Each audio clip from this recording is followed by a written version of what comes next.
Hey all, this is Zach again, and if what you're seeing on your screen looks familiar, that is because you're looking at the End Stage Essentials version 1, and you have seen the video or hopefully downloaded it and played with it yourself. Today we're going to be going over the End Stage Essentials version 2, which has a couple of obvious updates and a couple of less obvious updates. One of the obvious updates is this big pink connecting grid with a bunch of LCDs all over it, and those provide you some degree of information about the modules that are in front of them here. Additionally, there is a side launch vehicle, which we'll be demoing and going over the functionality of, and a launcher starting at the connector that you can then mount on a hinge or rotor on a large grid ship, with of course the detached and then attached medium rotor on the or medium hinge on those blocks. And we'll go over that right now here. It's got a timer block which calls the lock function for the connector every 2 seconds, and then it calls it, and then it calls itself on a 2-second delay.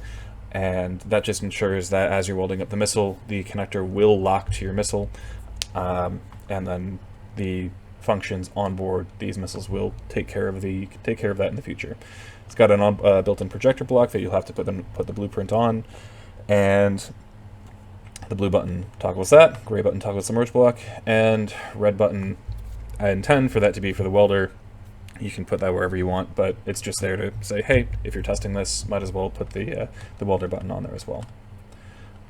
So we've got the familiar vehicles here, the small launch vehicle, warhead augment, core module, missile cluster, cluster bomb, and the large launch vehicle, and then last we have no energy. Last we have the side launch vehicle.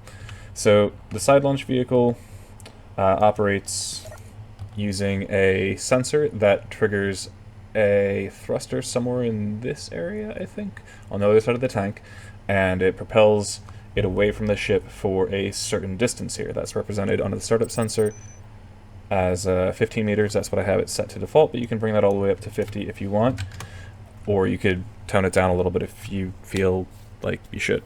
After it reaches this 15 meters, it will activate a forward thrust timer block, which, actually no. When it reaches this 15 meters, the sensor basically says, hey, I don't sense anything anymore, or I'm going to turn on the forward thrust. The forward thrust activates, and then this timer block is responsible for decaying its thrust override. Right now I have that set to a 3-second delay, so what that means is after the vehicle leaves your bay and it no longer detects anything, which is set to that distance that you want, the forward thruster will turn on and it will operate for 3 seconds, as according to this, before it starts to decay. You can have that go, well, any time up to an hour there, but presumably you're going to be in the handful of seconds range. But if you have a larger payload that you want to be delivering using this vehicle, I would recommend upping that delay a little bit, maintaining that forward thrust a little bit longer, and getting your vehicle up to speed before its separation. The less obvious updates include on all launch vehicles the addition of, now this sensor actually only does this, but the other launch vehicles had a forward-facing sensor that was responsible for a couple of functions. Now it will also be responsible for disabling AI on blocks that are attached to it. Now it only disables that AI when it senses blocks detaching, right? So let's say you have 2 cluster bombs in a row and it senses it attaching. And at that point, the launch vehicle is going to send a signal across everything that it's still attached to and say, turn off your AI. All right, so in an ideal world, there's no reason for that. Everything detaches beautifully, great.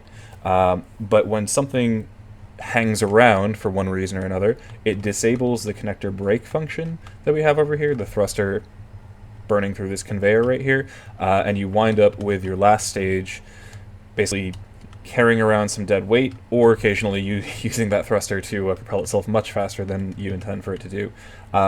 And that happens because the AI in the last block, in the last grid, sometimes seems to get triggered before the break occurs, even though the sensors here are responsible for managing that. Don't have to get too into depth with that, but what this does is basically say, okay, if anything is still attached, turn off your AI. Now this thruster will continue burning and then separate. Since the sensors on board these modules are actually responsible for turning on the AI, once it breaks, it will once again trigger the AI on the module, and it basically gives it a second chance to perform properly, and I found that this bumps the stability of the missile system by a decent margin here.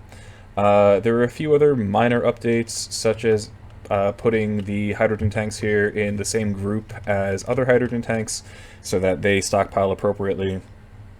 A few basically minor tweaks here. Anyway, that's it for the updates. Let's get into the demonstration. So over here we have the Gaurantee, and then over in this direction we have the Pelagic, or at least a modified version of the Pelagic that I've installed some missile bays on that use the end-stage missile system with the side launch vehicle. The bays that they're going to come out of actually do use the end-stage missile system, but I've got them on rotors pointing outward. It actually allows me to build a slightly bigger missile in the configuration that I have it. But here she is, and in the front you're going to see those side launch vehicle bays opening up, and a little bit behind that you've got the high-speed missiles that are native to the Pelagic that I actually use. So we're going to, I think, launch the end stage first. They're slower, bulkier, they've got more on them. Now granted, these are actually very small ones. They've only got 2 core stages on the top of it because that's the size of the bay that I have, and I didn't want to perform too many modifications. So those are the high speeds going out real quick, and then we should have 1, 2, 3, 4, 1, 2, 3, 4, and then we should have impact. One got enthusiastic. Let's go check it out.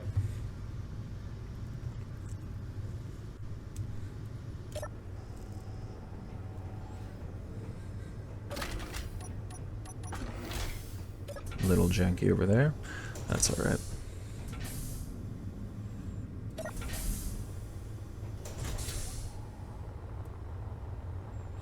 So it kind of looked like everything impacted in the same place.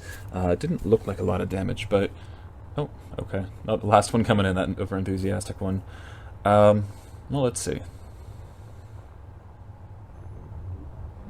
Alright, that's the whole side gone. Alright.